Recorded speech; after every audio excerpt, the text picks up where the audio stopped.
Winter is the perfect time for healing. And what I mean by that is spiritual, emotional, and physical. In your home, you have the opportunity with Christmas and the new year on its way. This is the time to be preparing your family for the days ahead.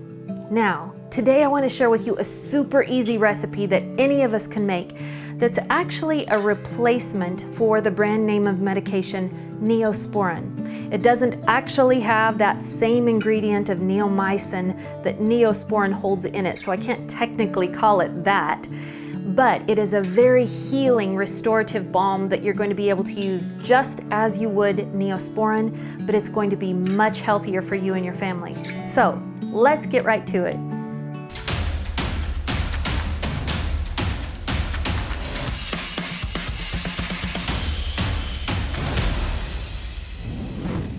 If you're like me, on any given day, you can cut yourself, burn yourself, have a couple of scrapes and bruises for you and almost anybody else in your family. And so Neosporin is something all of us have come to really rely on as one of the go-to products in our homes for the healing of those little cuts and scrapes.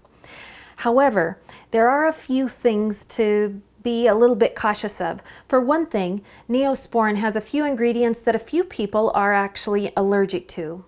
You probably already know if you're one of those people.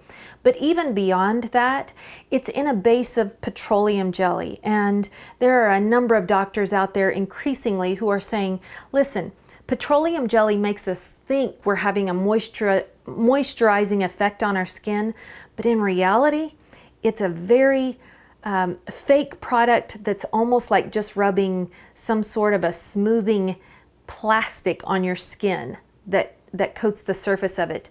I don't want anything to do with plastic, if you remember. And so that's one more reason why I want to make my own homemade DIY version. This is a super simple recipe, and so even those of you who are not cooks can probably make this.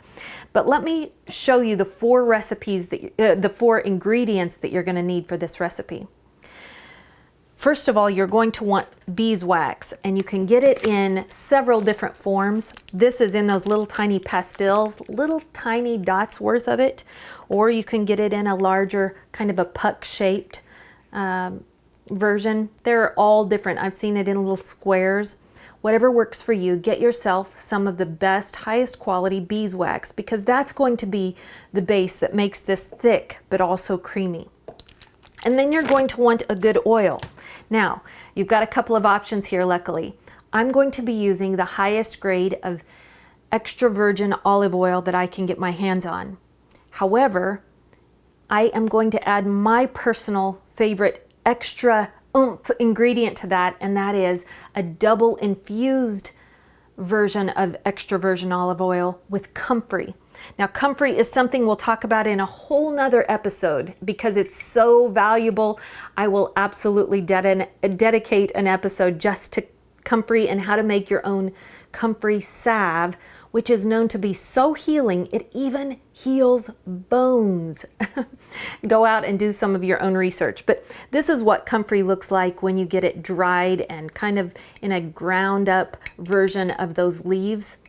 What I've done is actually infused some olive oil for months sitting in comfrey leaves. I've got about half of the little 2-cup container full of leaves of comfrey, and then the rest of it filled up with the extra virgin olive oil, and I let that sit for a few months and then do it again. So we've got a cold double infused version of the comfrey oil, and it's so valuable for healing in so many different ways. That's what I'll be using today, but I want you to know you can make this just fine with olive oil, or if you'd like to use coconut oil, that is extremely healing, or you can use something like almond oil or even jojoba oil. Whatever you've got on hand in your home that's a high quality healing oil, that's going to be a carrier for the rest of the ingredients. So you've got your beeswax, your oil, and then you're going to want to put a couple of these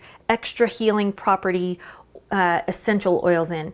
The first one I love, you know, is going to be this tea tree oil because it is so excellent at being an antibacterial agent and an antifungal, antimicrobial agent. This is fantastic for that. Very healing. Also, vitamin E is one of the most soothing oils you can get, and it soaks right into your skin and is very nurturing and healing. So I'm going to put vitamin E oil in. And the last one, you get to pick, so whatever works for you is up to you. And many folks, I would say, use lavender or chamomile essential oil. Me personally, though, I'm going to be using clove oil. And the reason I do is just because I love the little bit of numbing that it has. If you remember, this is what we use when we have a toothache, and it numbs that and has been used for centuries to do that. I love that, but it's also very antibacterial and antimicrobial. It's very healing. So I'm going to use some clove oil as our last ingredient. All right, we're ready to get started, and it's this simple. What you're going to want is 8 ounces of that oil that you've chosen and ½ ounce of the beeswax pellets. And I'm going to be melting them today in my little copper pan that's perfect for melting things like this.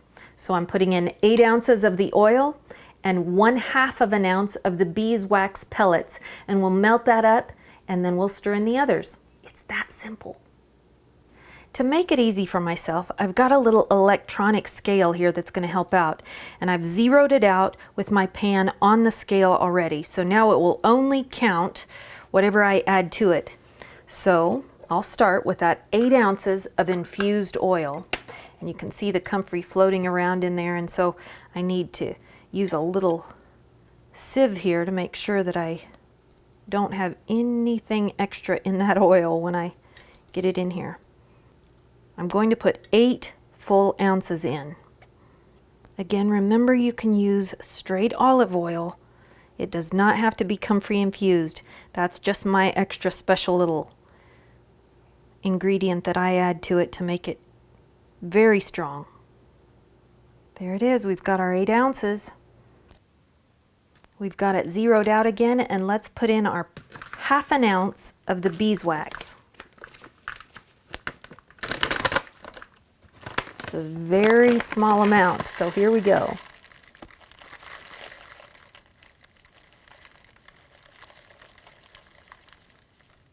There it is, just a little bit.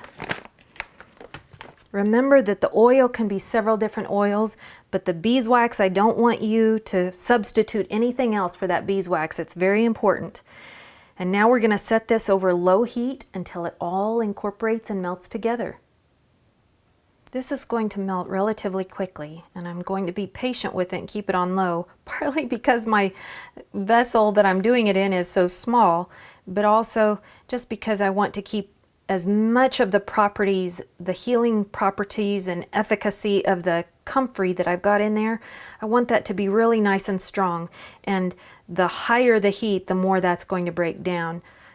A little copper-bottomed pot is perfect for this kind of thing, but I would especially advise that you use a wood spoon to stir it, or these bamboo skewers are a perfect little alternative. All right, I've got it fully melted. It took just a couple of minutes to get that done. It looks like it's perfectly melted together and incorporated. That only took maybe about 5 or 6 minutes on low for it to do that. So I'm going to remove it from the heat. And now we should have about 10 minutes before it sets up. So we've just got those other couple of ingredients to add to it now, and it will be ready to put in our little containers. It's time to add our next 2 oils, and we're going to put in exactly 1/2 teaspoon of each of these, which is pretty easy to measure out, especially since I've got a dropper on this tea tree oil. I'm just going to measure out exactly 1/2 teaspoon and stir that in. Beware of the bubbles like I've got there. Those act like they're taking up space that they're not.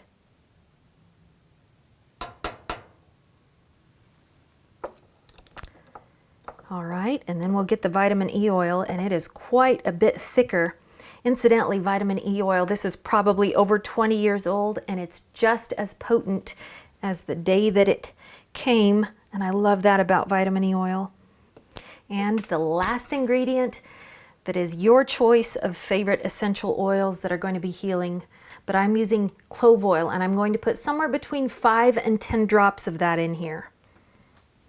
All right, we've got all the oils to put in together, and now we're just going to stir it up, all of those oils and that wax together.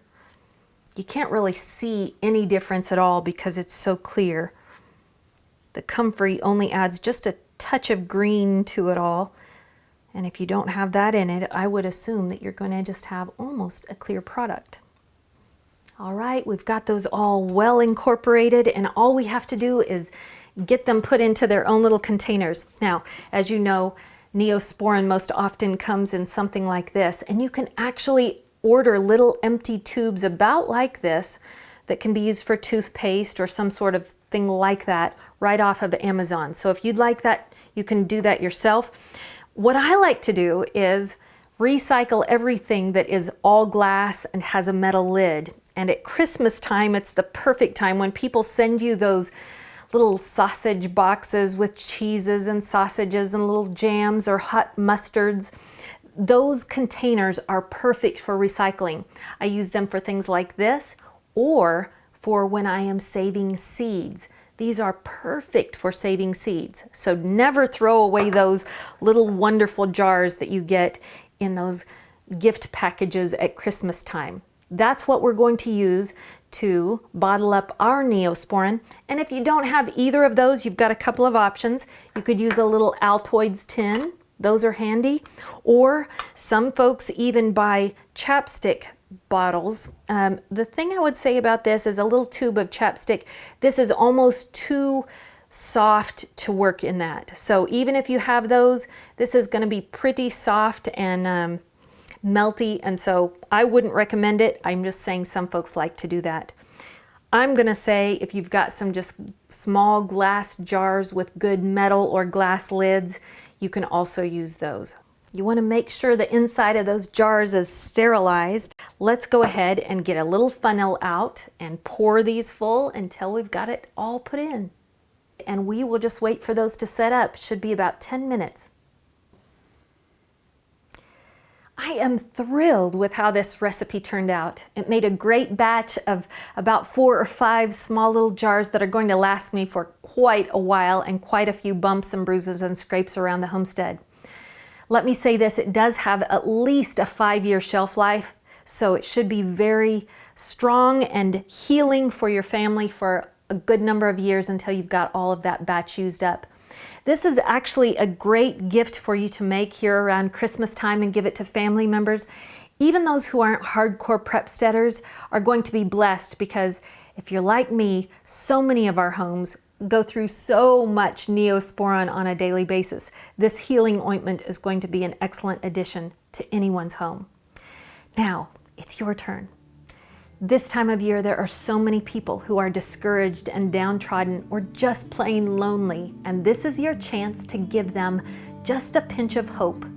So I am going to challenge you this week. Go out, find someone who is weary, someone who's tired or discouraged or alone, and give them a hug or a smile or some type of encouragement, and be a blessing to someone this week.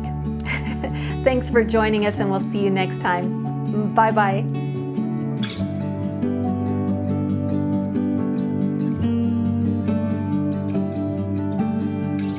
Hey there, before you go, I would love to share with you just a bit of scripture out of the book of Proverbs, and it's chapter 24, verses 19 and 20.